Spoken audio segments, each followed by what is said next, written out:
Yo, what's up, people? I would say welcome back to another video, but I really never upload on this channel. But today we're going to buy a brand new 2023 KTM 450sx-f. I know, horrible financial decision. Pulled out all the money that I've been saving for the past few months. I'm already financing a KTM 250, last year's model. I've been riding that thing for like 8 months now, and the only reason I got it was mainly to try to get some pro points on it, because most of the races I do nowadays, they're only giving pro points in the 250 class for some reason, which is super annoying because I haven't been a 250 rider and I'm 6'2", and I can't afford to mod my motors, and I definitely would blow up mod motors because I already hold a 250 wide open everywhere just to lug my big ass around. The past like 8 months on this 250 have been kind of like, it's fun because I'm just holding the bike wide open, but I'm like, I know I would be faster on a 450 because the 450 just lugs me around the track way quicker. So making the terrible financial decision to go get a 2023 450 right now. So that's today's video. And also I'm gonna be racing at Florida Gold Cup this weekend at Gainesville, checking out the new layout and the new Supercross layout. So if you guys wanna see that, drop in the comments. And if you could help me out in this video, blow it up. Hopefully it gets me monetized. I'm sure it won't. I'm sure this video would have to get like 200,000 views for me to actually get monetized off of one video. If you guys wanna help me out, hit like and subscribe. On the way to Barney's now to purchase this thing, then we'll head back to the house. So I'll throw some clips of me buying this thing along the way. Alrighty, money in hand.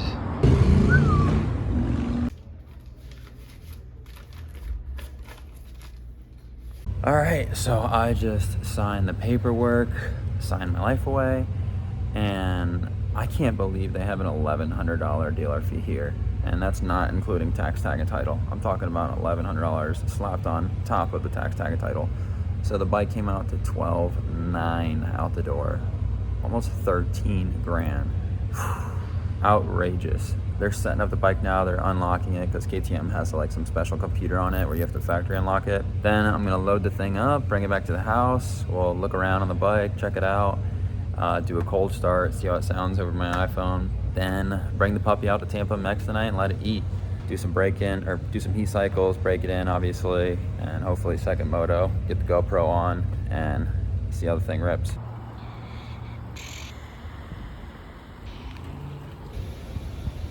Wow, that looks good back there. All right, let's get her home. All right, here she is.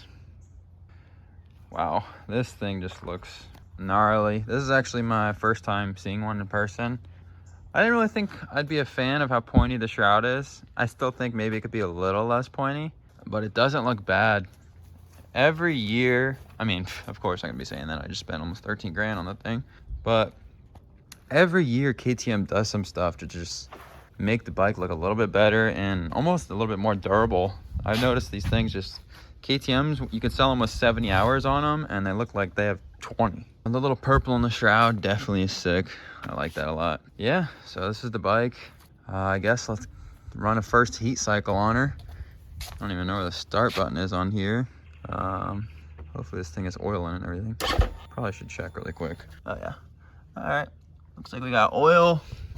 Sure, we got gas. Wow.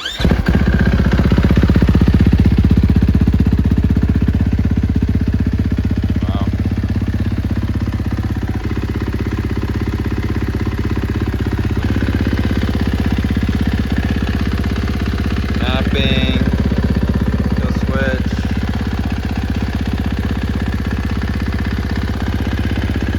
All right, well, that's all I'm gonna do for now, just cause I don't wanna start reaming the thing on the stand after its first heat cycle. So I wanna put a little bit of time on the bike, run it up and down the road, run through some gears through it, obviously not full throttle or anything, just to get everything coated in oil and everything a little broken in. That's usually what I do with all my bikes. So I'll do all that off camera, and then when we're at the track, maybe we do another sound test, and I'll only have to do like one slow practice just to break in the bike a little bit more. And then second and third practice, we can really get on it and see what this thing does, because I heard this model compared to last year's model is a little bit quicker, and it's been a while since I've been on a 450, and I'm itching to get out there and see what this thing can do.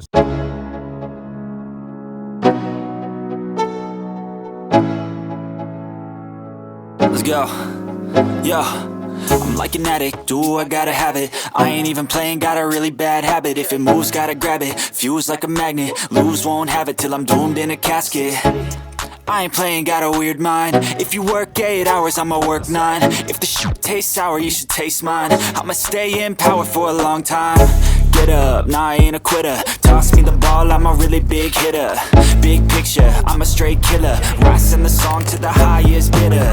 Got juice, got gas, I'ma move fast. New shoes, new tracks, like who's that? I'm new, come back better than... All right, we are all geared up besides the boots and ready to roll.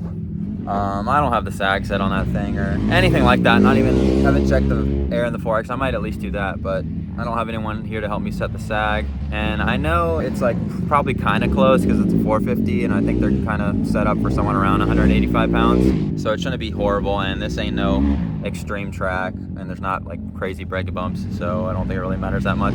Right when the quads pull off, I'm gonna go out there, do a little warm up, like probably like 4 or 5 laps, just to get some oil stuff flowing through the bike, jumping around and stuff, and give it a little bit of pepper. Then I'm gonna pull off, let the bike completely cool off, and then Moto 2 or practice 2, I'll put the GoPro on, and then we'll actually ride the bike, get on it, and see how she feels.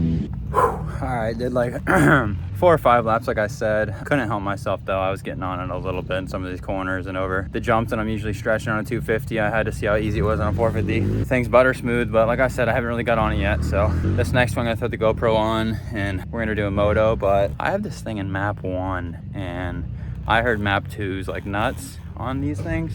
I'm already a little scared. All right. Yeah.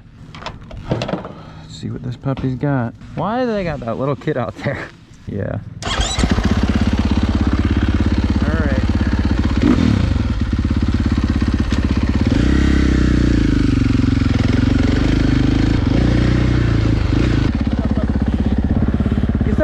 You said big bikes, right?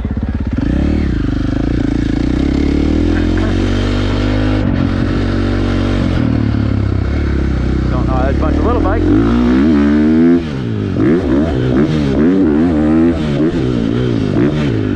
Look at these quad marks, holy cow.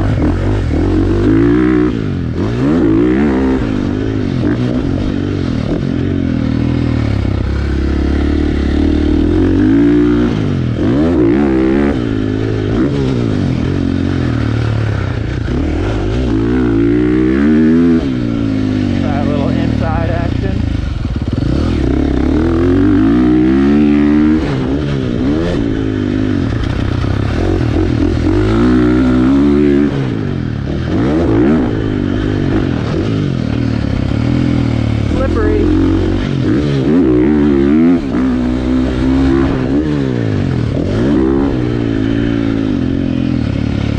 Always got to look back at the back fender.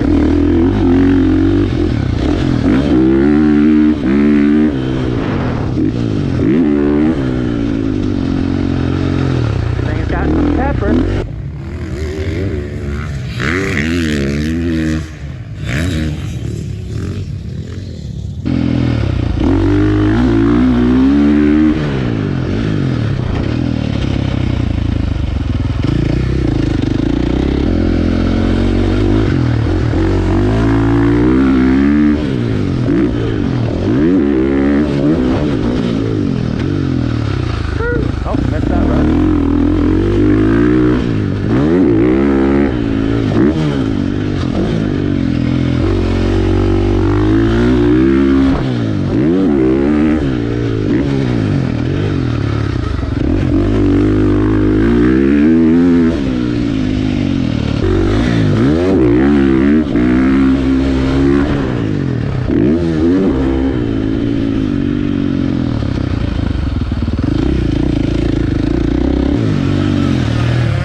side.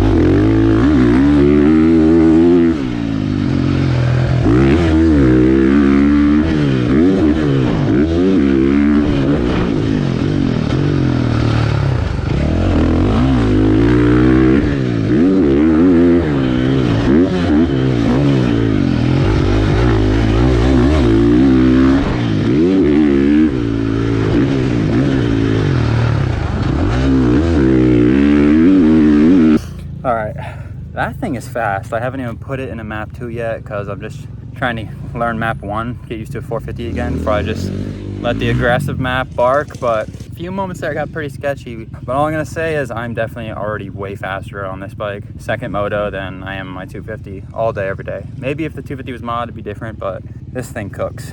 But I'm gonna do a few more motos, then maybe get some more footage. And then on the ride home, since I got such a long ride home, I'll go into a little bit more detail. My final thoughts after first day on the bike. All right, sorry about the lighting. It's getting dark and I kind of have tint in my truck. I just want to talk a little bit more about the bike and some things that I heard about the bike that I really didn't even notice. So on and so on, get my final thoughts. First impression, bike is fast as shit. I mean, I put it in map 2, my third practice, and I thought I hit record on the GoPro and I must have double tapped it and shut it off.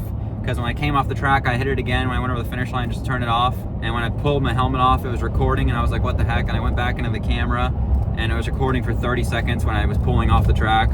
So that whole last moto, the fastest moto I had, the most comfortable I was on the bike, and I felt like I was actually ripping in map 2. I didn't even get it on GoPro, so sorry about that. But I'll try to get more content this weekend at Gatorback, and I'll even throw the GoPro on for the new Supercross layout for Mini-O's 2022. And the layout, I'm sure the layout and the MX track's gonna be the same, but I get some footage of that too. Just hit like and subscribe if you guys want to stay tuned for that. Final thoughts on the bike, like I said, fast. I didn't really notice it being that rigid.